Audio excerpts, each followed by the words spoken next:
L'espace des Argoulets à Toulouse accueille depuis le 12 avril 2017 Éric Lesporte et ses 60 moutons. L'idée est de tester l'éco-pâturage dans la ville rose. Je suis arrivé ici aux Argoulets parce que la mairie de Toulouse avait une intention depuis déjà quelques années d'essayer l'éco-pâturage. Donc l'éco-pâturage, c'était de la tonte naturelle avec des bêtes. Donc le plus adapté sur le site, c'était des brebis. L'éco-pâturage, en fait, ça nous permet de faire de l'entretien naturel des bêtes, de propager la flore et en même temps de faire rencontrer le public, de lier l'urbain et le monde rural sur une petite zone expérimentale.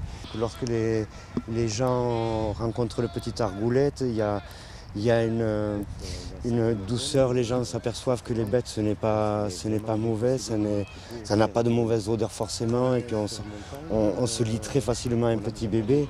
Et ce lien-là, c'est le lien que l'on a avec la nature qui se fait facilement. Ma présence ici ramène un peu les gens vers la nature. Et beaucoup de gens disent oh, que c'est apaisant ici. Et c'est un gros bonheur pour les gens de voir ces petits ici courir, manger, bêler, en dehors des klaxons et de toute la ville, quoi. Voilà. C'est très prometteur pour la mairie de Toulouse qui n'obtient que des retours positifs. De mettre les moutons aux Argoulets, mais d'abord venu de l'envie d'avoir des moutons, de faire de l'éco-pâturage, parce que c'est une méthode alternative et complémentaire à l'entretien traditionnel qui respecte l'environnement, qui favorise la biodiversité, qui protège la faune. Et pourquoi aux Argoulets?